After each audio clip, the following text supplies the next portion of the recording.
Hello students, आज हम लोग चैप्टर 4 स्टार्ट करेंगे जो कि बेसिकली एक हिस्ट्री का चैप्टर है। And the chapter name is timeline and source of history. Timeline क्या होता है? टाइमलाइन एक लाइन होता है जो कि रिप्रेजेंट करता है कौन सा इवेंट किस ऑर्डर में हुआ है, कब हुआ है। तो इससे हमारा हिस्ट्री काफ़ी इजी हो जाता है क्योंकि एक क्रोनोलॉजिकल वे में ये दिखाता है कि कौन सा इवेंट किस टाइम पे हुआ है। Source of history, source of history मतलब क्या? सोर्स ऑफ हिस्ट्री में ऐसे थिंग्स आ जाते हैं जो कि हमको हिस्ट्री समझने में काफ़ी हेल्पफुल करता है। इसमें आपका आर्कियोलॉजिकल सोर्स आ जाएगा, बेसिकली लिटरेरी सोर्स आ जाएगा। आर्कियोलॉजिकल सोर्स क्या होता है? बेसिकली एक मटेरियल सोर्स होता है, जैसे like coins, tools, building, pottery. और लिटरेरी सोर्स मतलब होता है ऐसा सोर्स जो कि रिटन हो, रिटन फॉर्म में हो, या तो वो बुक्स हो जाएगा, मैनस्क्रिप्ट हो जाएगा, लेटर्स हो जाएंगे। अभी here are some quotes, here one quote that is quoted by E.H. Carr. History is an unending dialogue between the present and the past. First of all history क्या है? History किसको बोलते हैं? जब हम पास्ट के बारे में स्टडी करते हैं उसी को हिस्ट्री बोलते हैं। तो हिस्ट्री को यहाँ पे अनएंडिंग डायलॉग क्यों बोला गया है? बिटवीन होम, प्रेजेंट पीपल और पास्ट पीपल। इसको unending dialogue, dialogue means conversation. Unending इसलिए बोला गया है क्योंकि जितने भी जनरेशन के लोग होते हैं हर जनरेशन में हिस्ट्री को एक नए वे में पढ़ते हैं, इसलिए हिस्ट्री को अनएंडिंग डायलॉग बोला गया, अनएंडिंग कन्वर्सेशन बोला गया है। Between the society of today and the society of yesterday, आज का जो सोसाइटी है और जो पहले सोसाइटी रह चुका है, हिस्ट्री में हम उन दोनों को डिस्टिंग्विश करके पढ़ते हैं कि पहले क्या था और अभी क्या है अभी के सोसाइटी में। We can fully understand the present only in the light of past. हम लोग प्रेजेंट तभी पढ़ सकते हैं जब हम लोग पास्ट के बारे में पढ़े होंगे, क्योंकि जो आज का वर्ल्ड है वो पास्ट इवेंट्स से शिफ्ट है। ऐसा नहीं है जो हम आज कंट्री देखते हैं डेमोक्रेसी, वो हमेशा से रहा है। ये पास्ट से काफ़ी सारे रिवॉल्यूशन हुए हैं, इसके वजह से पहले मोनार्की थे, फिर कॉलोनियल रूल आया, फिर रिवॉल्यूशन बहुत सारे हुए और हमारा फिर डेमोक्रेसी बना। तो जो भी प्रेजेंट है वो हमको पास्ट के पॉइंट ऑफ व्यू से देखना ही पड़ेगा, क्योंकि करेंट सोसाइटी को अगर हमको पढ़ना है, करेंट सोसाइटी के लॉज को, ट्रेडिशन को, तो इसलिए हमको हिस्ट्री जानना बहुत ज़रूरी है। फॉर एग्जाम्पल, अगर हम लोग इंडिपेंडेंस डे बनाते हैं तो उसका वैल्यू तभी पता चलेगा जब हम फ्रीडम स्ट्रगल के बारे में पढ़े हों, वहाँ के मॉडर्न डेमोक्रेसी के बारे में अगर पढ़ते हैं तो जो अर्लियर पॉलिटिकल सिस्टम है उनको भी जानना बहुत ज़रूरी है हमारे लिए। ये एक फिगर दिया गया है चैप्टर के फर्स्ट पेज में ही। ये नेशनल म्यूजियम है जो कि कहाँ है? न्यू दिल्ली में है। अब म्यूजियम क्या होता है? म्यूजियम एक ऐसा जगह होता है जहाँ पे हम जो ओल्ड ऑब्जेक्ट्स होते हैं, जो पास्ट के थिंग्स होते हैं, जो जो पहले के टाइम की जो चीज़ें हैं कुछ, उनको हम प्रिजर्व करके रखते हैं केयरफुली। उन चीज़ों में क्या आता है? स्टेचू आ जाते हैं, क्वाइंस, ऑर्नामेंट, जिससे हम हिस्ट्री को काफ़ी ईजी वे में समझ सकते हैं। यहाँ पे कुछ क्वेश्चन हैं जो कि हम इस चैप्टर के लास्ट तक इसको समझ जाएंगे कि ये क्वेश्चन का आंसर करने में हम लोग एबल होंगे। How do we measure historical time? Historical time को हम लोग कैसे मेजर करेंगे, इस चैप्टर में हम लोग पढ़ेंगे। How can various source help us understand history? और वेरियस सोर्स जो मैंने बताया, आर्कियोलॉजिकल सोर्स, लिटरेरी सोर्स, ये सब हमको हिस्ट्री समझने में किस टाइप से मदद करते हैं। How did early human live? और जो पहले के ह्यूमन बींग थे वो किस टाइप से रहते हैं, इस चैप्टर में हम लोग इस चीज़ को फिगर आउट करेंगे। How do we learn about the past? हम लोग पास्ट के बारे में कैसे जानेंगे? Think about it. What is the earliest memory you can recollect? Do you remember how old you were at that time? आप अपने लाइफ का सबसे जो अर्लीस्ट, सबसे पहला मेमोरी आप क्या कलेक्ट कर सकते हैं, आप क्या याद कर सकते हैं, और आपको याद है क्या उस टाइम आप कितने साल के थे? Those memories together are a part of your past. अब जो वो मेमोरी है हमारा, वो हम लोग के लाइफ का एक पास्ट बन चुका है। मे बी गोइंग 5 और 6 ईयर्स बैक, अगर आप 12 ईयर्स के होंगे सपोज दैट अभी, तो 5-6 साल पहले अगर आप फर्स्ट टाइम स्कूल गए होंगे तो मे बी वो मेमोरी आपका सबसे अर्लीस्ट मेमोरी हो सकता है। ये डिपेंड करता है पर्सन टू पर्सन, वो तो आपका क्या एक्सपीरियंस रहा है लाइफ में उस अकॉर्डिंग। तो ये तो इंडिविजुअल पर डिपेंड करता है इसका आंसर क्या होगा। How do you think understanding the past will help us understand the present world? अब आपको क्या लगता है अगर हम पास्ट को अगर अच्छे से समझेंगे, जानेंगे, तो हमारे प्रेजेंट वर्ल्ड को समझने में कैसे मदद करेगा? अगर हम पास्ट के बारे में जानते तो हम ये पता कर सकते हैं कि जो सोसाइटी है, कल्चर है, ट्रेडिशन है, वो टाइम टू टाइम कैसे डेवलप किया है, और जो कुछ अभी हमारे जो कंट्री में, हमारे घर में कुछ रूल्स और सिस्टम है वो क्यों एग्जिस्ट करते हैं। और अगर हम पास्ट के बारे में अगर पढ़े होंगे, जानते होंगे, तो वो हमें ये बताता है कि कौन कौन से मिस्टेक हमें नहीं करने चाहिए, जिसकी वजह से हमको काफ़ी डाउनफॉल देखने को मिल जाएगा या फिर अपकमिंग फ्यूचर में जो दिक्कत होगा। इसलिए पास्ट हमें सिखाता है कि कौन कौन से मिस्टेक्स हमें अगेन रिपीट नहीं करना चाहिए। फिगर 4.1 में एक टाइमलाइन है जो कि इम्पॉर्टेंट स्टेजेस दिखाता है कि हमारे अर्थ में कैसे कैसे इवोल्यूशन आया। तो यहाँ पे जो स्काई ब्लू कलर में है ये बिलियन ईयर्स अगो को रिप्रेजेंट कर रहा है, जो डार्क ब्लू है वो मिलियन ईयर्स अगो को, और यहाँ पे जो ग्रीनिश है वो ईयर्स अगो को। तो हमारा अर्थ कब बना था? 4.54 बिलियन ईयर अगो हमारा अर्थ एग्जिस्टेंस में आया था। और फर्स्ट सेल कब एग्जिस्टेंस में आया था? 4.54, मतलब जो जब अर्थ एग्जिस्टेंस में आया उसके बाद। सेल क्या होता है? सेल एक फंडामेंटल यूनिट ऑफ लाइफ होता है, जिसके हम ह्यूमन बींग्स क्या है, एक मल्टी सेलुलर ऑर्गेनिज्म है। और जो एटमॉस्फेरिक ऑक्सीजन है वो 2.33 बिलियन ईयर्स अगो एग्जिस्टेंस में आया था। और जो बैक्टीरिया है वो first 1 billion years ago existence में आया। बैक्टीरिया क्या होता है? एक सिंगल सेल्ड ऑर्गेनिज्म होता है बैक्टीरिया भी। और स्पॉन्जेस और फंगी उसके बाद एग्जिस्टेंस में आया। यहाँ पे कोरल 700 मिलियन ईयर्स अगो आया। तो कोरल्स के बारे में हम लोगों ने सेकेंड चैप्टर में पढ़ा था कि ये एक सी बेड में होता है, नीचे एक कलरफुल आपको एनिमल्स होता है जो कि काइंड ऑफ प्लांट दिखता है। उसके बाद फिश वर्टेब्रेट्स आए। वर्टेब्रेट्स किसको बोलते हैं? जिसका स्पाइन होता है, बैकबोन्स होते हैं। उसके बाद आपके इंसेक्ट्स, एम्फियंस आए एग्जिस्टेंस में। ऐसे करके आपका एक टाइमलाइन है, बर्ड्स, मैमल्स, फ्लावर्स, उसके बाद फ्लावर्स एंड बीज। अब जो यहाँ पे हम लोग आते हैं ईयर्स अगो। ईयर्स अगो का मतलब ये नहीं है कुछ सालों हजारों साल पहले आया है, ये भी मिलियन ऑफ ईयर्स अगो का बात हो रहा है। यहाँ पे जो प्राइमेट्स है, प्राइमेट्स क्या होता है? जो such animals having big brain, ऐसे एनिमल्स जो जिसके बड़े ब्रेन होते हैं, लाइक मंकीज, चिंपैंजी। तो यहाँ पे प्राइमेट्स कब आए हैं? 10 मिलियन ईयर्स अगो हैं। आपका जो फायर है वो कब एग्जिस्टेंस में आया है? 1 million years ago. Homo sapiens, homo sapien means क्या? We human being. तो ह्यूमन बींग कब एग्जिस्टेंस में आया है? 3 लाख ईयर्स अगो आया। और हम लोग ने लिखना कब स्टार्ट किया था? 6500 ईयर्स अगो हम लोगों ने, ह्यूमन बींग्स ने लिखना स्टार्ट किया था। तो यहाँ पे ह्यूमन बींग, होमोसेपियन जो है, जो ह्यूमन बींग्स है वो कब एग्जिस्टेंस में आया है? 3 लाख ईयर्स अगो। और यहाँ पे अर्थ कब आया था? 4.54 billion year ago. You will discover in science that the earth has a very very long history. हम लोग ने यहाँ पे भी टाइमलाइन में देखा कि अर्थ का बहुत लंबा हिस्ट्री है। और which humans occupy only a tiny part, the most recent one. तो ह्यूमन को यहाँ पे ऐसा क्यों बोला गया कि वो बहुत ही टाइनी पार्ट को ऑक्यूपाई करता है? क्योंकि हम देख सकते हैं जो अर्थ एग्जिस्टेंस में है 4.54 बिलियन ईयर्स अगो आया, और ह्यूमंस मात्र अभी 3 लाख ईयर्स अगो पहले ही ह्यूमंस आए हैं। तो जो कि अर्थ के फॉर्मेशन के काफ़ी बाद जो है ह्यूमंस एग्जिस्टेंस में आए हैं। इसीलिए कहते हैं जो ह्यूमन बीइंग है वो बहुत ही टाइनी पार्ट ही कवर करता है हमारे हिस्ट्री का, जो अर्थ हिस्ट्री है। Many people study the history of the earth. बहुत सारे लोग जो है अर्थ की हिस्ट्री के बारे में पढ़ते हैं। Some of them are trying to uncover the secret left beneath the earth surface. और कुछ लोगों को ट्रेन किया जाता है, मतलब उनको स्टडी दिया जाता है पार्टिकुलरली कि वो जो बहुत सारे सेक्रेट्स है, जो मतलब सेक्रेट्स मीन जो अर्थ सरफेस के नीचे बहुत सारे ऐसे इन्फॉर्मेशन है जो हम लोग को नहीं पता है। तो उन लोगों को इस टाइप से ट्रेन किया जाता है कि वो उन चीज़ों के बारे में पता कर सके, जिससे क्या होता है हमारे जो उस अर्थ सरफेस में जो चीज़ें हैं उसके पास्ट के बारे में हमको पता चलता है, उन चीज़ों के पास्ट के बारे में भी और हमारे पास्ट के बारे में भी पता चलता है। यहाँ पे कुछ फिगर है जिसे हम लोग पढ़ेंगे। जियोलॉजिस्ट क्या होता है ये तो डिफिनेशन हम लोग देखेंगे ही। और यहाँ पे पैलेंटोलॉजिस्ट क्या है, एंथ्रोपोलॉजिस्ट क्या है, आर्कियोलॉजिस्ट क्या है। तो फिगर 4.21 में देखिए ये एक जियोलॉजिस्ट का फिगर है। जियोलॉजिस्ट क्या होता है? Study the physical feature of the earth. Geologist क्या करते हैं? अर्थ के फिजिकल फीचर को पढ़ते हैं। तो फिजिकल फीचर में क्या आते हैं? अर्थ के soil, stone, hills, mountain, river, sea, ocean, और जो अर्थ के अदर पार्ट है उसको हम लोग physical feature of the earth बोलते हैं। उसी के स्टडी को जियोलॉजिस्ट करते हैं।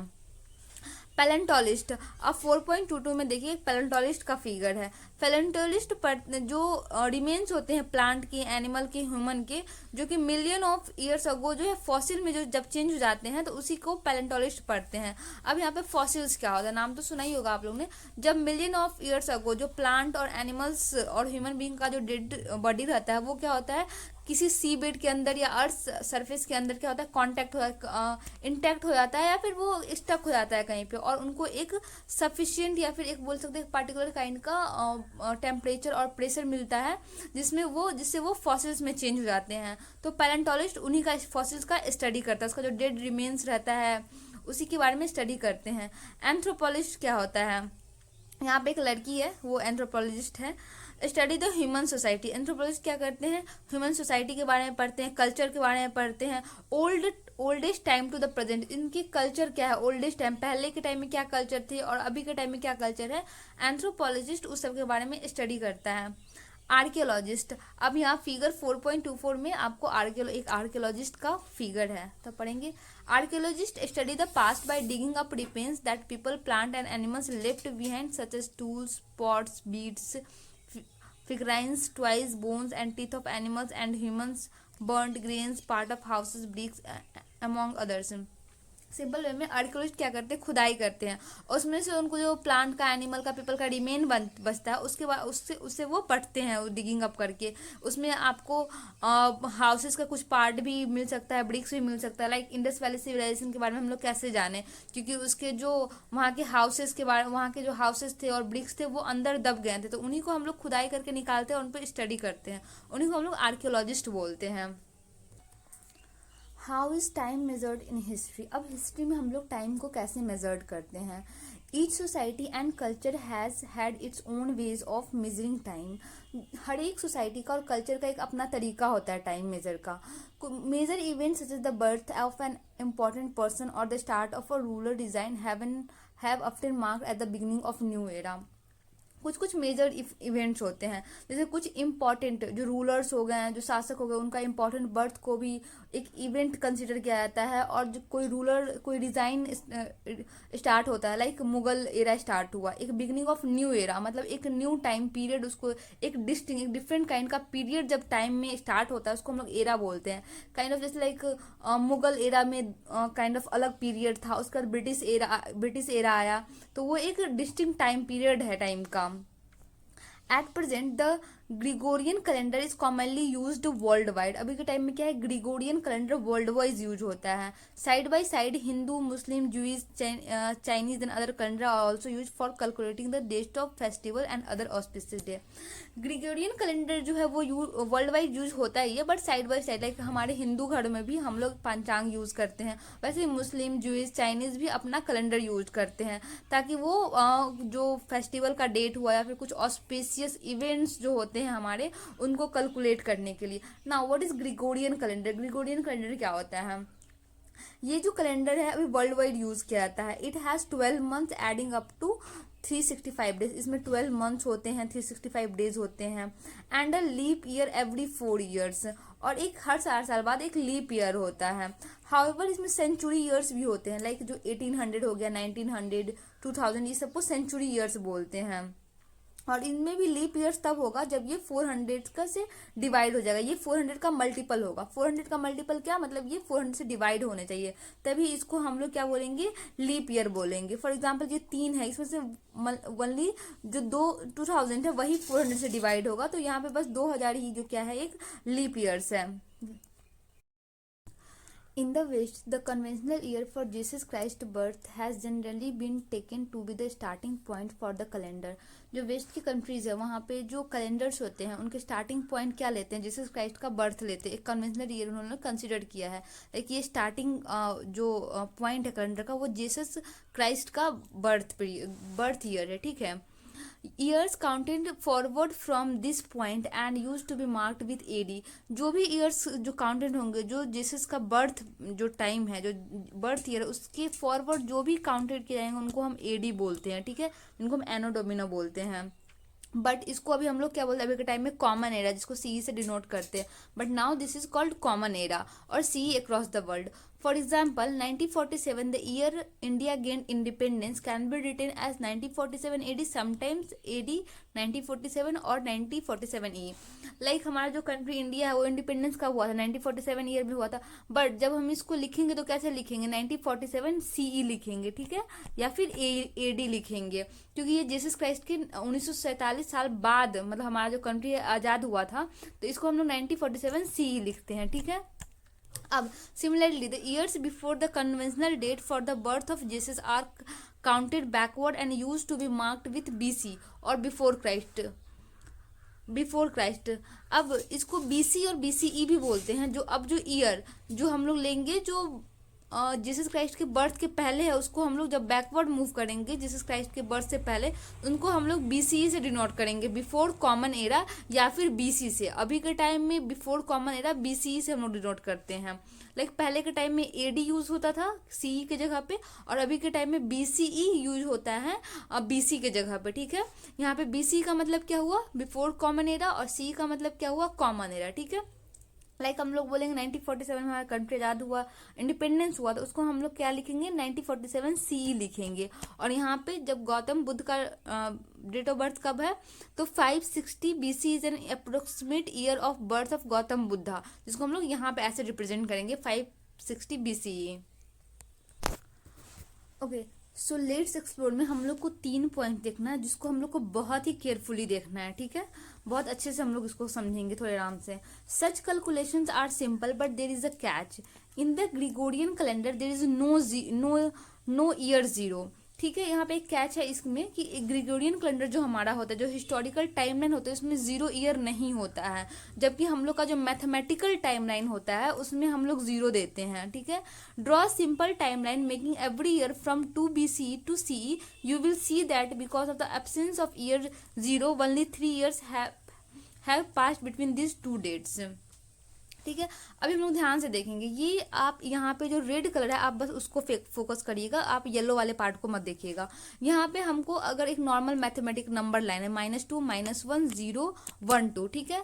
इसको हम लोग -2 और -1 जो नंबर है इसको हम लोग 1 ईयर का गैप मानते हैं, ठीक है। -1 से 0 1 ईयर का गैप है, ठीक है। यहाँ पे हम लोग को मैथमेटिकल कैलकुलेशन नहीं करना है बिल्कुल भी। तो यहाँ पे देखना है जो 2 BCE है, सपोज ये जो 0 से इधर वाला पार्ट है BCE है, और इधर जो है हमारा CE है। जो नॉर्मल मैथमेटिकल लाइन होता है उसमें 0 होता है। अगर हम लोग 2 BCE से जाके CE तक जाएंगे सपोज दैट, तो इसमें कितना गैप आता है, 1 2 3 4 ईयर्स का हमको गैप दिखा रहा है। बट जो यहाँ पे क्या बोला, 3 ईयर्स भी इन दोनों डेट के बीच में पास किया गया, क्यों, क्योंकि नॉर्मल जो ग्रिगोरियन कैलेंडर था उसमें 0 होता ही नहीं है। लाइक 1 BCE 2 BCE 1 CE और 2 CE, तो यहाँ पे हम देखेंगे 2 और 1 के बीच में 1 ईयर का गैप है, और 1 और 1 के बीच में 0 नहीं आ रहा है, इसलिए बस 1 ईयर का गैप है, ठीक है। और 1 और 2 ईयर सी में 1 ईयर का गैप है, इसलिए हम इस दोनों के बीच में 3 ईयर का गैप है, क्योंकि यहाँ ग्रिगोरियन कैलेंडर में 0 होता ही नहीं है, ठीक है। इसलिए जब भी हम लोग नंबर कैलकुलेट करेंगे BC डेट की और CE डेट के बीच में, तो आपको यहाँ हमेशा याद रखना होगा उसमें से एक सब्सट्रैक्ट करेंगे, क्योंकि इस नंबर लाइन में हमारा 0 नहीं होता है। जीसस क्राइस्ट का जो बर्थ यहाँ पे डेट है उससे डायरेक्ट हम लोग CE का मतलब जो फॉरवर्ड मूव करते हैं तो काउंट करते हैं। इसलिए जब भी होगा तो हम उसमें से -1 को क्या करेंगे, 1 को सब्सट्रैक्ट कर देंगे, ठीक है। लाइक यहाँ पे बोला गया है ना 2 BCE टू 2 CE, तो हम लोग 2 को और 2 से जोड़ने के बाद सम करने के बाद 1 माइनस कर देंगे। क्यों 1 माइनस करेंगे, क्योंकि यहाँ पे नॉर्मल मैथमेटिकल जो आपका लाइन होता है उसमें 0 होता है। नॉर्मल जो हमारा ग्रिगोरियन कैलेंडर जो होता है हिस्टोरिकल टाइम लाइन उसमें 0 नहीं होता है, ठीक है। ये काफ़ी बेसिक है बट ये काफ़ी दिक्कत होता है समझने में, तो आप याद रखेंगे। अगर 2 टाइमलाइन के डेट के बीच में पूछा जाएगा कितने साल एग्जिस्ट करते हैं, लाइक 2 BCE से 2 CE तक, तो हम दोनों को ऐड करके -1 कर देंगे, ठीक है। तो हमारा नंबर ईयर्स निकल जाएगा। लाइक एक क्वेश्चन हम लोग यहाँ पे देखते हैं, practice a few examples with your classmates. For example, to return to the question about the Buddha, suppose we are now in the year of 2024 CE, then the Buddha was born. अच्छा एक question है, अभी हम लोग सपोज दैट 2024, अभी तो 2026 है but suppose 2024 है अभी, ठीक है। 2024 में हम लोग हैं, और बुद्धा का जन्म कब हुआ था, 560 BCE में हुआ था। तो यहाँ पे आप जीसस का डेट ऑफ बर्थ ले लीजिए, 2024 इधर CE फॉरवर्ड हम लोग मूव कर रहे हैं, और बैकवर्ड मूव करेंगे तो हमारा 560 BCE में हमारा बुद्धा का जन्म हुआ था। अब इस दोनों टाइम के बीच में कितना ईयर है, तो सिंपली क्या करेंगे हम लोग 560 को और 2024 को ऐड करके -1 कर देंगे, क्योंकि हिस्टोरिकल टाइमलाइन में मैंने बताया 0 नहीं होता है, ठीक है। A timeline, see figure 4.3 on pages 62 and 63, is a convenient tool to mark such event as it shows a sequence of dates and events covering any particular period. Timeline क्या होता है, एक कॉन्वेनियंट टूल है जिससे कि हम लोग क्या करते हैं, इवेंट्स को मार्क करते हैं। और टाइमलाइन क्या दिखाता है, एक सीक्वेंस दिखाता है डेट और इवेंट का, किसी एक पार्टिकुलर टाइम पीरियड में जो डेट और इवेंट्स होते हैं उसको टाइमलाइन दिखाता है। It runs from the beginning of humanity to the present. जब हम लोग टाइमलाइन में देखेंगे तो वो 3 लाख BCE पहले से कवर अप करा है, मतलब जब से ह्यूमैनिटी स्टार्ट किया अभी प्रेजेंट तक का वो टाइमलाइन उसको रिप्रेजेंट करता है, दिखाता है कुछ फ्यू लैंडमार्क्स को डिनोट करके, क्योंकि सारे हम उस पर नोट नहीं कर सकते हैं उस टाइमलाइन पे, नहीं तो वो टाइमलाइन बहुत ही लंबा हो जाएगा। Note that the dotted portion marks a skipped period, और जो टाइमलाइन में एक डॉटेड पोर्शन है जो हम लोग अभी देखेंगे वो एक स्किप्ड पीरियड को दिखाता है, नहीं तो टाइमलाइन बहुत लंबा हो जाएगा 3 मीटर लॉन्ग। और ये हमारा टाइमलाइन है जो कि कुछ कुछ मेन इवेंट दिखाता है 3 लाख BC, मतलब उस जब से 3 लाख BC जो हमारा क्या क्या हुआ, जो first example of rock art in the world ice age आया, ये सब उसके बाद का इवेंट है जो कि हम लोग देख।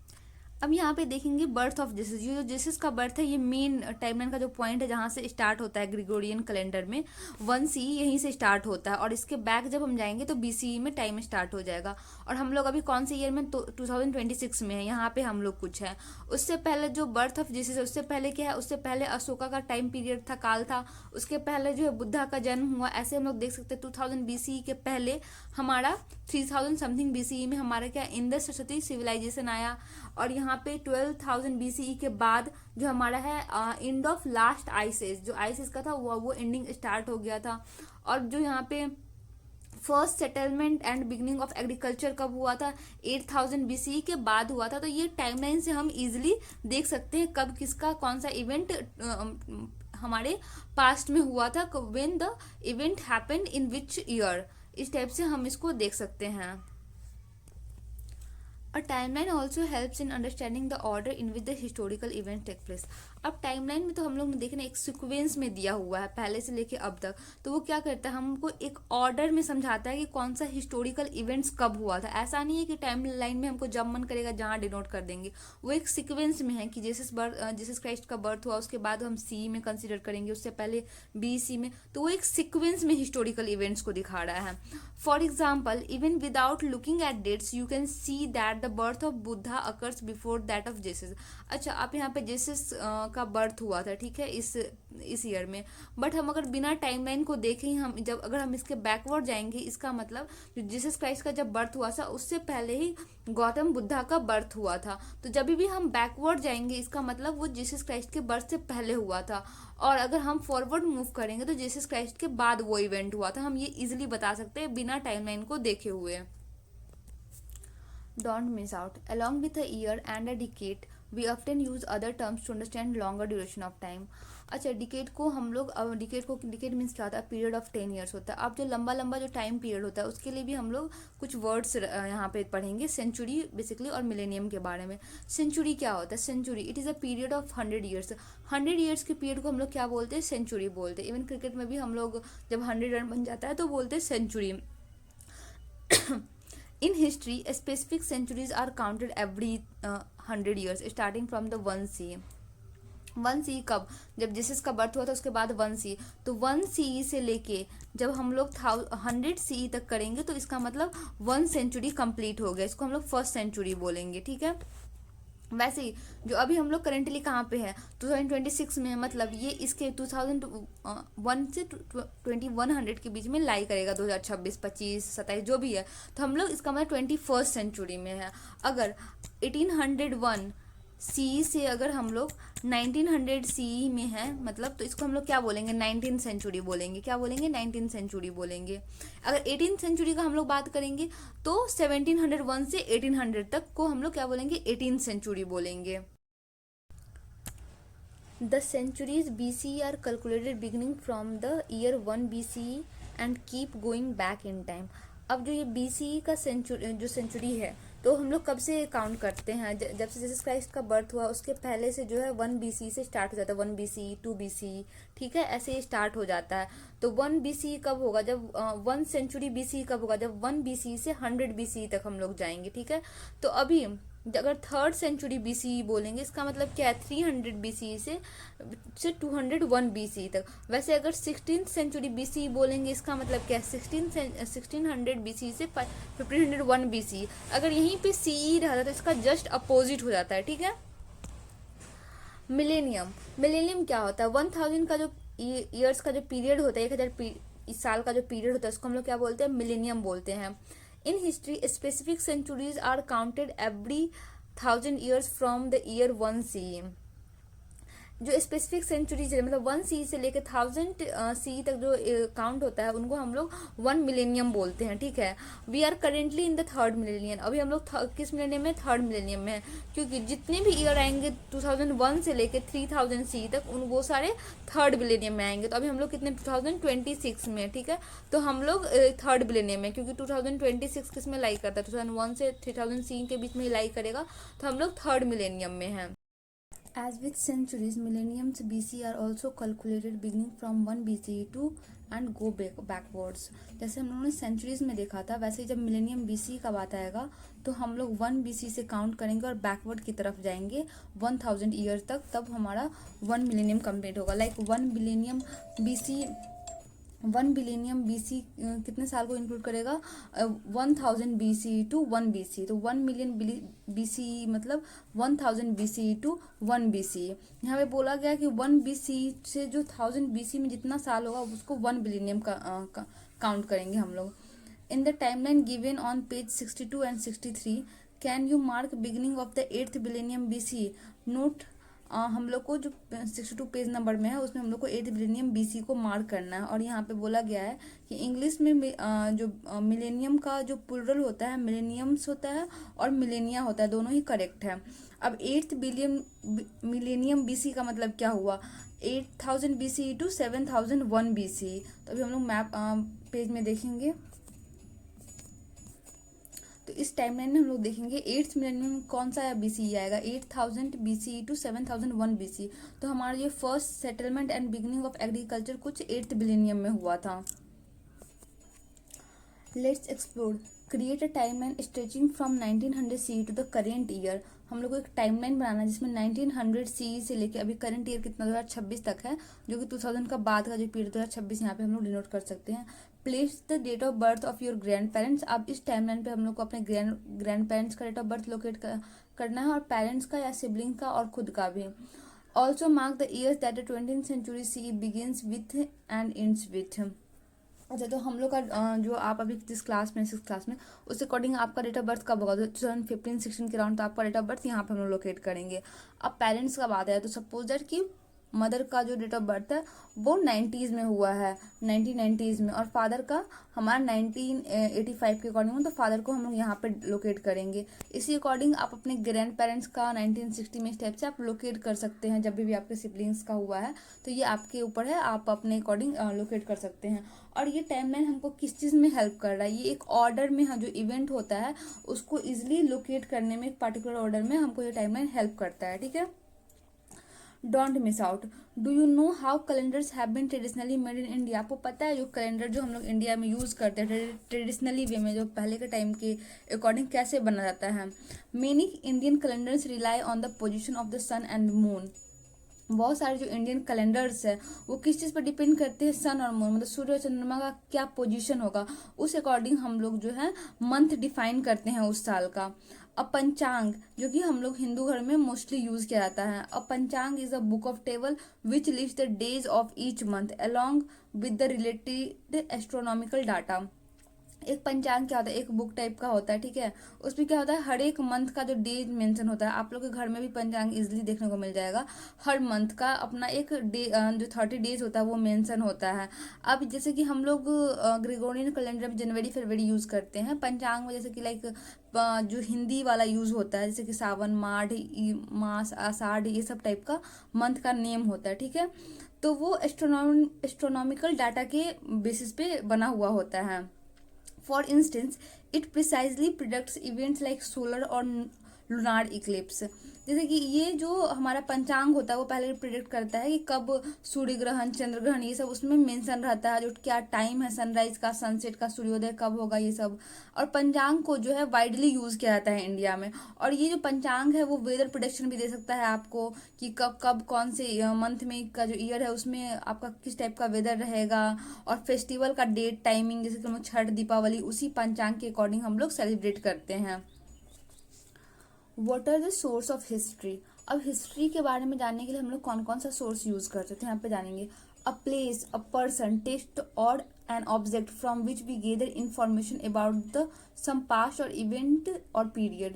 कोई ऐसा प्लेस हो सकता है, पर्सन हो सकता है, या टेक्स्ट हो सकता है रिटन फॉर्म में, या कोई ऑब्जेक्ट हो सकता है जिससे कि हमारा जो पास्ट में जो कुछ हुआ उसका हम लोग इन्फॉर्मेशन गैदर कर सकते हैं, उस पर्टिकुलर पीरियड का और इवेंट का जो पास्ट में हो चुका है उसका इन्फॉर्मेशन हमको किसी प्लेस, पर्सन, टेक्स्ट या ऑब्जेक्ट से मिल सकता है। ठीक है, तो इसको हम लोग सोर्स ऑफ हिस्ट्री कंसिडर करते हैं।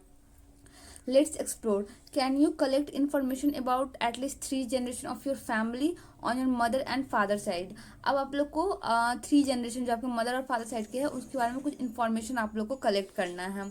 Create a family tree with your parents, grand parents और ग्रेट ग्रैंड पेरेंट्स। अब आप लोग को एक फैमिली ट्री क्रिएट करना है, बनाना है। आप पेरेंट्स का हेल्प ले सकते हैं, ग्रैंड पेरेंट दादू का, या फिर ग्रेट ग्रैंड पेरेंट्स का भी हेल्प ले सकते हैं। Find out their names, what they did for living. आपको उनका नाम पता करना है, वो क्या करते थे लिविंग मतलब जीने के लिए, उन किस टाइप के काम पे वो डिपेंड रहते थे, और उनका जन्म कहाँ हुआ है। और आपको इस सोर्स भी मेंशन करना है कि आपको ये सब इन्फॉर्मेशन कहाँ से मिला है। ठीक है, अब यहाँ पे ग्रैंड पेरेंट्स है, grand parents paternal grand parents जो आपके दादा दादी हो गए, उनका नाम आप अपने मम्मी पापा से पूछ के लिख सकते हैं। ऑक्यूपेशन वो क्या करते हैं आप मम्मी पापा से पूछ के लिख सकते हैं। प्लेस ऑफ बर्थ ये सब आपको लिखना है। मैटरनल मम्मी के साइड की मतलब नाना नानी के बारे में आपको यहाँ पे लिखना है। ग्रेट ग्रैंड पेरेंट्स के बारे में अगर आपको पता करना है तो आप अपने ग्रैंड पेरेंट्स से पूछ सकते हैं। ठीक है, पेरेंट्स से भी पूछ सकते हैं। अब यहाँ पे सोर्स ऑफ इन्फॉर्मेशन क्या हो सकता है, आपके पेरेंट्स हो सकते हैं सोर्स ऑफ इन्फॉर्मेशन जिससे आपको ये इन्फॉर्मेशन के बारे में पता चला, या फिर आईडी कार्ड्स हो सकता है, या फिर कोई डायरी हो सकता है जो कि बहुत सारे के ग्रैंड पेरेंट्स डायरी भी मेंशन करते थे, उस डायरी से हम लोग को पता चल सकता है। पिक्चर या डॉक्यूमेंट, ठीक है, ये सब सोर्स है जिससे हम लोग पता कर सकते हैं कि हमारे ग्रैंड पेरेंट्स क्या करते थे, उनका नाम कहाँ था, प्लेस ऑफ बर्थ क्या है। Now the question is how did you find details about your family past. Family past के बारे में हम कैसे के बारे में हम लोग को डिटेल पता चला। Did you rely on the things like photographs, diaries, ID cards और मेमोरीज फ्रॉम योर पेरेंट्स और एंड रिलेटिव्स। ऑब्वियसली हम लोग उनके मेमोरीज से, उनको जो याद होगा उससे पता कर सकते थे। बहुत सारी चीज़ जो आईडी कार्ड में मेंशन हो थे, डायरीज में, इन सब चीज़ों पे ऑब्वियसली हम लोग डिपेंडेंट हैं क्योंकि उनके डिटेल के बारे में जब हमको पता करना है तो। Think about it. Have you ever seen old coins, book, clothes, jewelry और utensils in and around your houses? आप लोगों ने कभी ओल्ड कॉइन्स देखा है, मतलब या फिर आप दादी के पास बैठे हुए कहीं पे तो आपको ओल्ड कॉइन्स उन लोगों के पास मिल जाएगा कलेक्शन, या फिर घर के किसी कभी दिवाली के साफ सफाई में आपको ओल्ड बुक्स, क्लोथ्स ये सब नॉर्मली मिल जाते हैं। तो आप उस सब को देखोगे तो आपको किस टाइप का इन्फॉर्मेशन वैसे ऑब्जेक्ट से देखने का मिल जाएगा। ऑब्वियसली अगर आप किसी ओल्ड कॉइन, पुराने कॉइन, सिक्के को देखते हो तो आप उससे ये प्रिडिक्ट कर सकते हो, पता कर सकते हो उस टाइप पे किस काइंड का मेटल यूज होता था। बुक्स अगर आप देखोगे इजिली तो आप कर सकते हो, अरे अभी के टाइम में तो English most commonly used book है, उस टाइम में हिंदी पढ़ते थे लोग कुछ। अगर आप ग्रेट ग्रैंड पेरेंट्स के टाइम में जाओगे तो लोग संस्कृत भी यूज करते थे। ज्वेलरी अगर आप देखोगे तो पता कर सकते हो उस टाइम पे किस टाइप का मेटल ज़्यादा यूज होता था। यूटेंसिल्स में सेम काइंड का आप ऐसे ही ऑब्जर्व कर सकते हो। और ओल्ड हाउसेस और बिल्डिंग जब आप देखोगे तो आप पता कर सकते हो उस टाइम के लोग कच्चे घरों में भी रहते थे। तो इस काइंड की इन्फॉर्मेशन जब आप ओल्ड चीज़ों को देखते हो तो आप इस काइंड की इन्फॉर्मेशन को पता कर सकते हो। एवरी ऑब्जेक्ट और structure tells a story and is a like a piece in a jigsaw puzzle. जितना भी आप ऑब्जेक्ट देखते हो पुराने और स्ट्रक्चर देखते हो, सब कुछ ना कुछ आपको एक स्टोरी बताता है, सबके पीछे एक कहानी होता है और वो जिग्सॉ पजल के टाइप में रहता है, पीस में। जैसे होता है ना इरेगुलर पजल में जो पीसेस रहता है, फिर हम लोग उसको कलेक्ट करके एक कंप्लीट स्ट्रक्चर बनाते हैं। वैसे आपको हर एक टाइप का मतलब इरेगुलर काइंड में आपको एक स्टोरी मिलेगा। फिर आप उसको माइंड में एक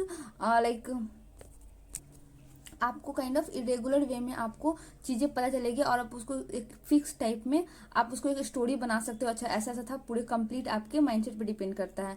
the object that you see around your house convey something of the history of your family. Obviously जो भी चीज़ आप अपने घर के आसपास में देखते हो वो आपके फैमिली की हिस्ट्री को बताता है। Similarly we can put together historical event through a variety of source.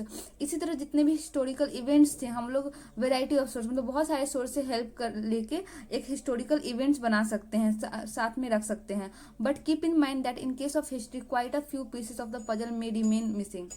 But history के केस में ऐसा नहीं है कि जिग्सो पजल की तरह आपको सारी चीज़ मिल जाएंगी और आप उसको कलेक्टिवली वो कर सकते हो। कुछ पीसेस तो ऐसे रहेंगे जो मिसिंग रहेंगे ही हिस्ट्री में। अगर हिस्ट्री के बारे में आपको पता करना जरूरी नहीं है 100% आपको पता होगा, मे बी आपको 90% आपको हिस्ट्री के बारे में पता चल जाए, बट 10% उसका कुछ तो रह जाएगा missing out. Observe the figure at the bottom of the page, it brings together the main sources of history. यहाँ पे कुछ सोर्सेज है हिस्ट्री के बारे में, जैसे कि जिससे हम हिस्ट्री का पता करते हैं। जैसे ओरल सोर्स में क्या आ जाता है जेन्योलॉजिकल और फॉल्कलोर। अब ओरल सोर्स क्या होता है, जो कि वर्बली पास होता है, जो कि ओरली पास होता है, जो कि रिटर्न फॉर्म में नहीं होता है, हम उसको वर्बली पास करते हैं। जेन्योलॉजिकल क्या होता है, जेन्योलॉजिकल मीन्स किसी भी फैमिली ओरिजिन के बारे में पढ़ना, उसकी हिस्ट्री के बारे में पढ़ना, उस फैमिली ओरिजिन और उसके एंसेस्टर के हिस्ट्री के बारे में पढ़ना, उसको हम लोग जेन्योलॉजिकल बोलते हैं। फोकलोर क्या होता है, किसी भी एक कम्युनिटी के ट्रेडिशनल बिलीफ, कस्टम, स्टोरीज के बारे में पढ़ना, generation to generation orally verbally जब हम पढ़ते हैं एक जनरेशन से दूसरे जनरेशन के टाइप में जब हम जाते हैं, तो ऐसा नहीं है कि वो रिटन फॉर्म में रहता है, वो ऑरली हम लोग पढ़ते हैं किसी एक कम्युनिटी के बारे में। अब लिटरेरी सोर्स, लिटरेरी सोर्स दो काइंड के होते हैं, इंडियन लिटरेचर और फॉरेन अकाउंट। इंडियन लिटरेचर में हमारे वेदास और इतिहास आ जाते हैं। वेदास जैसे कि हम लोग 4 वेद पढ़ते हैं इंडियन लिटरेचर में, ऋग्वेद, यजुर्वेद, सामवेद, अथर्ववेद। और इतिहास में हमारा रामायण, महाभारत, ये सब, गीता, ये सब हमारे इतिहास है जिसके बारे में हम लोग पढ़ते हैं। Poems and plays Indian literature है। हिस्टोरिकल टेक्स्ट, जो हिस्टोरियंस रहे हैं उन्होंने बहुत सारे हिस्टोरिकल टेक्स्ट लिखे हैं, वो सब पढ़ के हम लोग अपने हिस्ट्रीज के बारे में जानते हैं। कलेक्शन ऑफ स्टोरी, जो बहुत सारे कलेक्शन ऑफ स्टोरी जो है इंडियन लिटरेचर में आते हैं, जैसे पंचतंत्र, उसमें काफ़ी सारे आपको स्टोरीज देखने को मिल जाएंगे। अब इंडियन लिटरेचर में बहुत सारे साइंटिस्ट जो उस टाइम के थे, उन्होंने साइंटिफिक और टेक्नोलॉजिकल टेक्स्ट भी लिखे हैं, ठीक है। तो ये सारे जो है हमारे इंडियन लिटरेचर में आते हैं। अब हम लोग फॉरेन अकाउंट्स के बारे में पढ़ेंगे, तो इसमें एक ट्रेवलॉग्स है और हिस्टोरिकल क्रॉनिकल्स है। अब हम लोग पढ़ेंगे ट्रेवलॉग्स क्या होते हैं। ट्रेवलॉग्स एक बुक होते हैं जो कि ट्रैवलर्स लिखते हैं। जब किसी भी अदर कंट्री के ट्रैवलर इंडिया में आते थे तो वो लोग अपना एक्सपीरियंस शेयर करते थे, वो लोग अपने जर्नी के बारे में लिखते थे वो एक बुक में, जिसको हम लोग ट्रेवलॉग्स बोलते हैं। जैसे कि वास्को डिगामा हो गए, इबन बतूता हो गए, ये सब ट्रैवलर्स थे जो कि इंडिया में आते थे। हिस्टोरिकल क्रॉनिकल्स क्या होता है, हिस्टोरिकल क्रॉनिकल्स में आपको एक डिटेल अकाउंट्स मिल जाएगा, रिकॉर्ड मिल जाएगा किसी भी इवेंट का। आपको वहाँ पे डिटेल्ड, मतलब आपको वहाँ पे डेट मेंशन हो जाए एक क्रॉनिकल इवेंट में, लाइक इस डायनेस्टी के बाद ये किंग आए, वो किंग आए, तो एक क्रॉनिकल ऑर्डर में आपको डिटेल्स मिल जाएंगे, उसको हम लोग हिस्टोरिकल क्रॉनिकल्स बोलते हैं। अब आर्टिस्टिक सोर्स क्या होता है, लाइक आर्टिस्टिक सोर्स में आपके तीन चीज़ें हैं, like painting, sculpture, panels, painting. जैसे कि हम लोग बिहार में, मधुबनी में मिथिला पेंटिंग आपको देखने को मिल जाएंगे। स्कल्पचर क्या होता है, sculpture is a kind of मूर्ति जिसमें हम लोग स्टोन को कार्व करके बनाते हैं, ठीक है। और पैनल्स क्या होता है, पैनल्स एक फ्लैट सरफेस होता है जिसमें जैसे कि एक बड़ा सा बिल्डिंग का पार्ट होता है फ्लैट सरफेस, उसमें जो आर्टिस्ट है वो अपना आर्किटेक्ट करते हैं, उसमें कुछ बनाते हैं, कोई सा वो मूर्ति बना सकते हैं, बट उसी एक फ्लैट सरफेस में बनेगा, ठीक है, जो कि एक किसी बड़े बिल्डिंग का पार्ट हो सकता है। अब एक्सकेवेशन जो हम लोग करते हैं, खुदाई जब करते हैं हम लोग अर्थ के नीचे या फिर कहीं पे भी हम कर सकते हैं सी बेड के नीचे, तो उसमें हमको लोग को एक्सकेवेशन में क्या मिलता है, ह्यूमन, एनिमल, प्लांट रिमेन जो बहुत पहले के रहते हैं फॉसिल फॉर्म में, वो सब हमको मिल जाता है। उससे काफ़ी सारा इन्फॉर्मेशन हमको मिलता है। टूल्स और वेपन्स, उस टाइम पीरियड में लोग किस तरह के टूल वेपन्स यूज़ करते थे, फिगराइंस और ऑर्नामेंट्स किस टाइप के लोग पहनते थे, ज्वेलरी किस टाइप के पहनते थे, पॉटरी और टॉयज किस टाइप के यूज़ होते थे, ये सब हम लोग को एग्जीबिशन से पता चल जाएगा। अब आर्कियोलॉजिकल सोर्स में स्ट्रक्चर, जो कि 2 टाइप के यहाँ पे दिया है, मॉन्यूमेंट्स और माउंट्स। मॉन्यूमेंट्स क्या होता है, मॉन्यूमेंट्स एक ऐसा बिल्डिंग और स्ट्रक्चर होता है जो कि किसी के ऑनर में, किसी के याद में बनाया जाता है, ठीक है। जैसे ताजमहल मुमताज बेगम के याद में शाहजहां ने बनाया था, तो वो काइंड का मॉन्यूमेंट्स है। माउंट क्या होता है, जब भी कोई ओल्ड एरिया या फिर विलेज किसी टाइम पीरियड में दब जाता है, तो क्या होता है, वो जो सारा डेब्रिस होता है, उसका जो सारा कचरा होता है, वो एक जगह इकट्ठा हो जाता है, और फिर आर्कियोलॉजिकल जो होते हैं वो खुदाई करते हैं और फिर उसके बारे में स्टडी करते हैं, उसको क्या बोलते हैं, माउंट्स बोलते हैं। इंस्क्रिप्शन, ठीक है। इंस्क्रिप्शन क्या होता है, रिटन फॉर्म में होता है। ये 3 टाइप के हैं, मैनस्क्रिप्ट, कॉपर प्लेट और क्वाइंस। मैनस्क्रिप्ट क्या होता है, मैनस्क्रिप्ट एक हैंड रिटन कंपोजिशन होता है, ठीक है। वो तो या तो पेपर पे हो सकता है या फिर किसी ट्री के बार्क पे हो सकता है, क्लॉथ, मेटल, पाल्म लीफ, कुछ पे भी हो सकता है। उसका एक अपना साइंटिफिक सिग्निफिकेंट होता है, हिस्टोरिकल वैल्यू होता है। ऐसा नहीं है कोई भी लोग चाहे तो कुछ भी लिख दिया है उसको हम लोग मैन्युस्क्रिप्ट बोलेंगे, नहीं, उसका एक अपना साइंटिफिक और हिस्टोरिकल वैल्यू होना चाहिए। कॉपर प्लेट, कुछ कॉपर प्लेट टीनी पीसेस में आपको ऐसे कंबाइंड मिल जाएंगे, उस पर इंफॉर्मेशन आपको मिल जाएगा कॉपर प्लेट में। क्वाइंस जो होते हैं, क्वाइंस आपको मिल जाएंगे इंस्क्रिप्शन में। Historians, a person who studies and writes about the past. Historian किसको बोलते हैं? एक ऐसा पर्सन जो कि पास्ट के बारे में स्टडी करता हो, ठीक है, और पास्ट के बारे में लिखता है, उसको क्या बोलते हैं? हिस्टोरियंस बोलते हैं। When historians study, say, a king or queen of 1500 years ago, an ancient monuments, a war, or some items of trade, they take great care of to gather information from as many sources as they can find and consult. जब भी historian बोलते हैं कोई king और queen 1500 साल पहले कोई ancient monument के बारे में मेंशन करते हैं, एक वॉर या फिर किसी ट्रेड आइटम के बारे में, ये सब मेंशन करने से पहले, कहने से पहले उन वो लोग बहुत सारे सोर्सेज से इंफॉर्मेशन गैदर करते हैं, ठीक है। Sometimes the source confirm each other, the jigsaw pieces match. और बहुत टाइम में क्या होता है कि सोर्स जो होते हैं वो एक दूसरे के इन्फॉर्मेशन को कंफर्म कर देते हैं, जैसे कि जिग्सॉ पीसेस जब मैच करता है तब। Eight other times the source में गिव कॉन्ट्राडिक्टरी इन्फॉर्मेशन। और अदर कुछ समय ऐसा भी होता है कि एक सोर्स कुछ और इन्फॉर्मेशन देता है, दूसरा source at the same time कुछ और इन्फॉर्मेशन देता है जो कि कॉन्ट्राडिक्टरी होता है, एक दूसरे से मैच नहीं करता। जैसे जिग्सॉ पीसेस जब मैच नहीं करते हैं उस केस में क्या करते हैं हिस्टोरियन, किसी एक सोर्स पे उन लोगों को ज़्यादा ट्रस्ट करना पड़ता है। This is how they try to recreate the history of the period they are studying. और इस तरह वो जिस टाइम के हिस्ट्री के, जिस पीरियड के हिस्ट्री के बारे में पढ़ते हैं उसको फिर से रिक्रिएट करते हैं।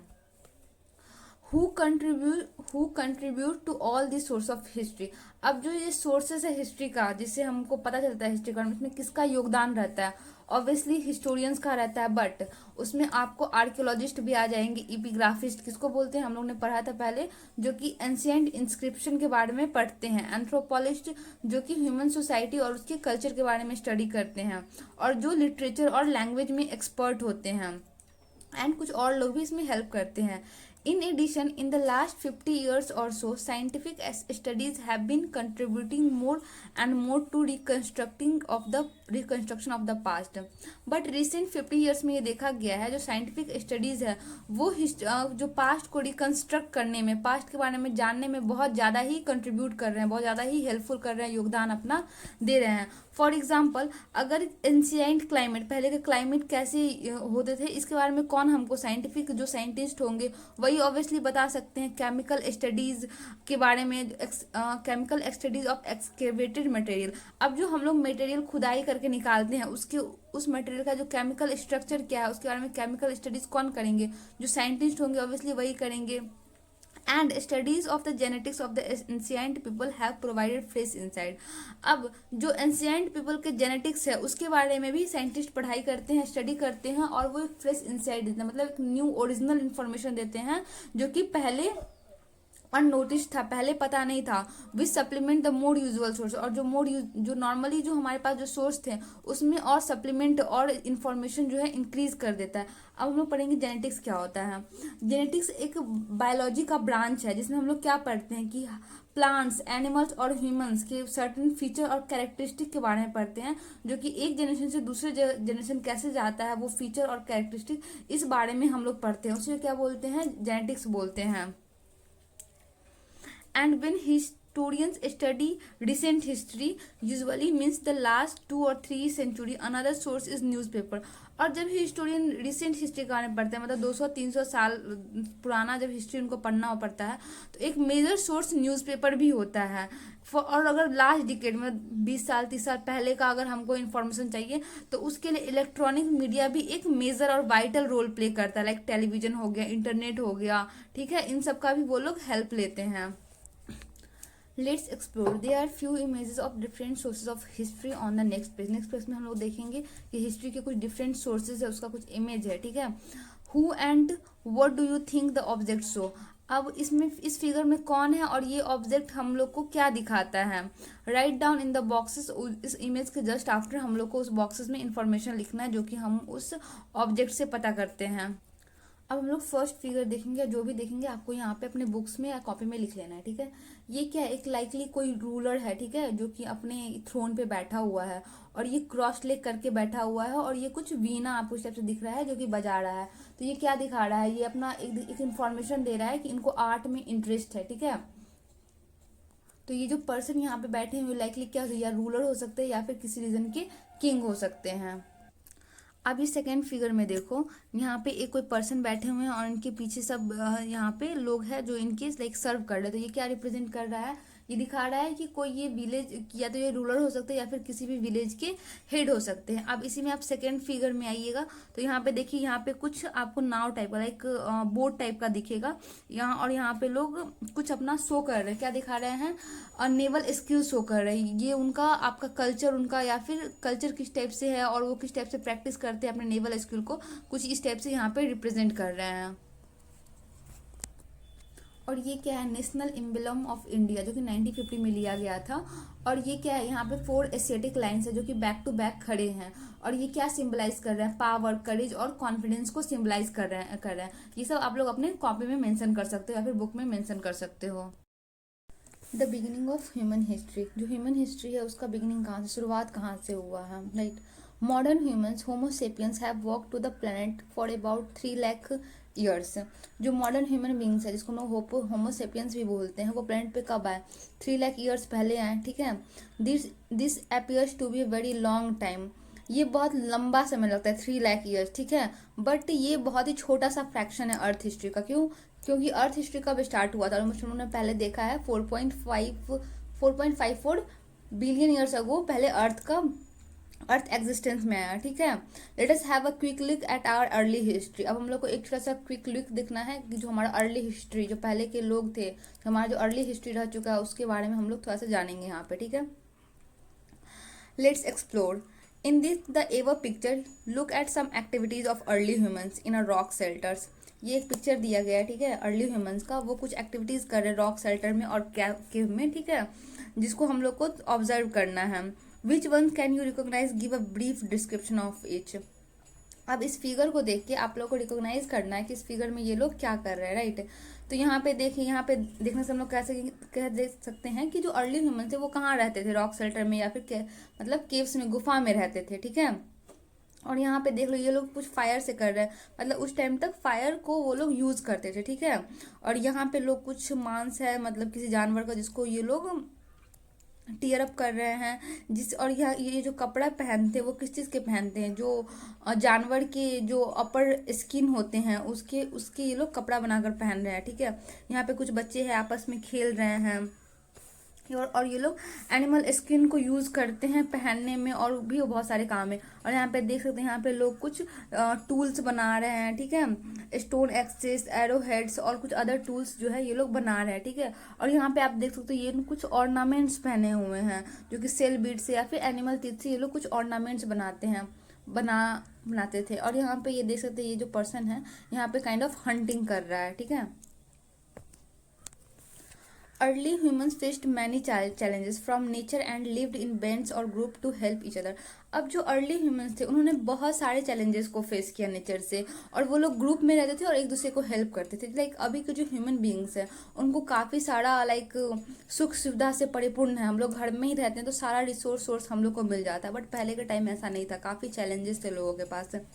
दे were constantly seeking shelter and food, वो लोग कॉन्स्टेंटली सर्च में रहते थे, किस चीज़ के सर्च में, शेल्टर रहने के लिए और फूड के लिए हमेशा सर्च में रहते थे।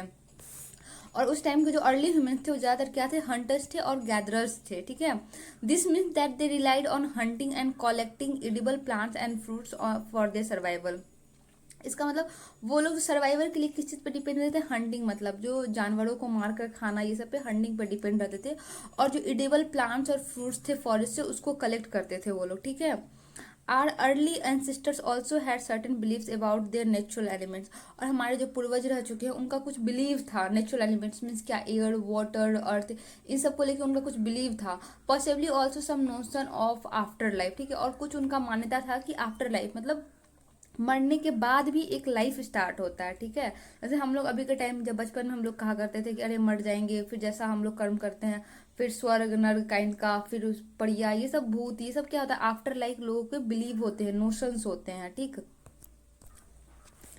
These groups lived in a temporary caves, rock shelters, or caves and communicate with each other using languages that are lost now. अब ये जो अर्ली ह्यूमंस थे वो टेम्प्रोरी कैंप्स बना के रहते थे, उनके पास कोई परमानेंट हाउस नहीं था। लाइक अभी के टाइम में लोगों के पास परमानेंट हाउस है ना, उस टाइम पे टेम्प्रोरी कैंप्स में रहते थे, रॉक शेल्टर्स, गुफाओं में रहते थे, ठीक है। और एक दूसरे के साथ कैसे बातचीत करते थे, कोई लैंग्वेज यूज करते थे, जो कि अब के टाइम में लॉस्ट हो चुका है, क्योंकि अभी जो हम लोग लैंग्वेज यूज कर रहे हैं वो मॉडिफाइड लैंग्वेज है। ऐसा पहले के टाइम में नहीं था, कुछ साउंड यूज करते थे एक दूसरे के साथ कम्युनिकेट करने के लिए, और कुछ ओल्ड लैंग्वेजेस थे, ठीक है, जो अभी लॉस्ट हो चुका है। They used fire and started making objects that made their lives easier, ठीक है। और वो क्या करते थे, फायर यूज करते थे, आग को यूज करते थे, और कुछ कुछ ऑब्जेक्ट्स, चीजें बनाना स्टार्ट कर देते थे जो कि उनके लाइफ को ईजियर बनाते थे। जैसे कि वो इम्प्रूव स्टोन एक्सेस बनाते थे, ब्लेड्स, एरो हेड्स और अदर टूल्स बनाते थे, जो उनको जानवरों को मारने में मदद करता था, या फिर काफी सारी चीजों में उनको हेल्प करता था। Aspects of their life are visible in rock painting found in the hundred of caves all over the world। अब ऑलमोस्ट सारे वर्ल्ड को, मतलब पूरे वर्ल्ड में 100 ऑफ केव्स ऐसे गुफा पाए गए जहाँ पे उनको उन रॉक पेंटिंग पाया गया, ठीक है, जिनमें उनके जो लाइफ था, उनके जो लाइफ के पहलू थे, उनके जो लाइफ के साइड थे अर्ली ह्यूमन के, उस रॉक पेंटिंग में उनको दिखाया गया है, ठीक है।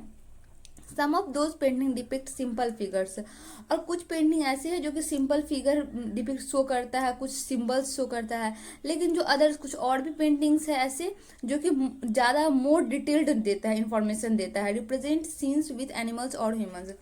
और उस रॉक पेंटिंग में हम लोग क्या देखने को मिलता है, एनिमल्स और ह्यूमन के पिक्चर्स कुछ देखने को मिलते हैं। In times these early humans learn to make simple ornament such as stone और सेल ब्लेड। और इस टाइम तक आते आते ह्यूमंस क्या सिंपल ऑर्नामेंट्स जो होता है, ज्वेलरी बनाना, वो लोग सीख चुके होते हैं, स्टोन से, सेल बीड से, और पेंडेंट जो कि एनिमल टीथ से बना होता था। अभी के टाइम में हम लोग पेंडेंट पहनते हैं गोल्ड और डायमंड के, बट उस टाइम एनिमल टीथ के लोग पेंडेंट पहनते थे। And sometimes exchange with the other groups. और कुछ कुछ चीजें जो है अदर ग्रुप के साथ वो लोग एक्सचेंज करते थे, ठीक है। The first crops.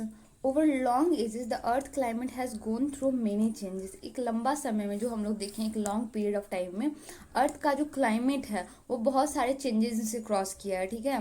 At certain time it was very cold and much of the earth was covered with ice. एक ऐसा टाइम था जब अर्थ बहुत ज़्यादा ही ठंडा हुआ करता था, और जो अर्थ था वो किस चीज़ से कवर्ड था, आइस से कवर्ड था, जिस एज को हम लोग क्या बोलते हैं, आइस एज बोलते हैं। और इसके बारे में हम लोग साइंस में थोड़ा ज़्यादा डिटेल में पढ़ेंगे, ठीक है।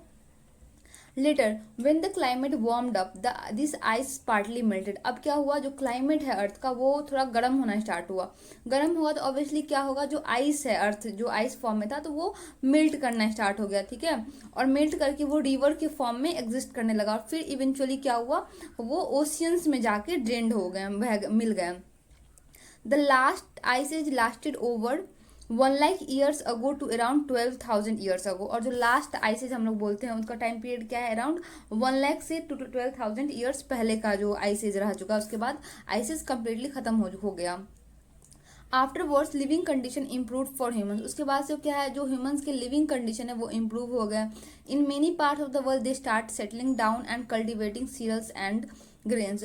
और जब ह्यूमंस बीइंग की कंडीशन जो है, लिविंग कंडीशन जब इम्प्रूव हो गए तो बहुत सारे पार्ट, वर्ल्ड के पार्ट में जो है ह्यूमन क्या करने लगे, सेटल डाउन होने लगे एक जगह पे, और कल्टिवेट करने लगे क्रॉप्स को। They also domesticated animal. उसके बाद उन्होंने पशु पालन स्टार्ट कर दिया, एनिमल को डोमेस्टिकेट करना स्टार्ट कर दिया, जैसे कैटल, गोड्स, ये सबको उन्होंने, गाय हो गए, भैंस, बकरी, जो भी हो गया, उन लोगों को मतलब डोमेस्टिकेट करना स्टार्ट कर चुके थे। With more food available this communities grew in size and number. और जैसे जैसे फूड अवेलेबल होने लगा, क्यों, क्योंकि उन्होंने कल्टिवेशन स्टार्ट कर दिया था, ठीक है। तो इनका जो कम्युनिटी के जो लोग थे वो नंबर में इंक्रीज करने लगे, और वो नियर रिवर के साइड में वो सेटल डाउन होना स्टार्ट कर दिए थे। और ये क्वेश्चन आता है कि वो रिवर के साइड में क्यों सेटल डाउन होना स्टार्ट कर दिए थे, क्योंकि ऐसा नहीं था बस वहाँ पे वाटर का अवेलेबिलिटी था, वाटर का तो अवेलेबिलिटी था ही, बट ऐसा देखने को आपको मिलेगा जहाँ पे रिवर रहेंगे वहाँ के जो प्लेन होते हैं, काफ़ी जो सॉइल होते हैं वो काफ़ी फर्टाइल होते हैं। It made the process of growing crops easier. इससे क्या होता है, जो क्रॉप्स होते हैं वहाँ वहाँ पे वो इजिली ग्रो कर सकते, उपजा सकते, क्योंकि वहाँ का लैंड काफ़ी फर्टाइल होता है due to availability of water. Let's explore. Observe the scene on the next page. It depicts an agricultural community from a few millennium ago. List the main activity you can identify. अब हम next page में एक figure देखेंगे, ठीक है, जहाँ पे agriculture community रहते हैं, वहाँ पे जो कुछ एक्टिविटीज़ हैं हम लोग को आइडेंटिफाई करना है। इस फिगर में देखिए एक किसी रिवर के नियर में एक लैंड है, ठीक है, प्लेन लैंड है। यहाँ पे आसपास में फॉरेस्ट भी आपको देखने को मिल जाएगा और यहाँ पे लोग कल्टीवेशन कर रहे हैं, ठीक है। मीन्स इस टाइम पीरियड तक लोग को कल्टीवेशन का नॉलेज हो गया था और यहाँ पे लोग पशुपालन भी कर रहे हैं। यहाँ पे एक वुमेन बैठी हुई है जो कि खाना बना रही है, जो कि फायर एक्सिस्टेंस में आ चुका है।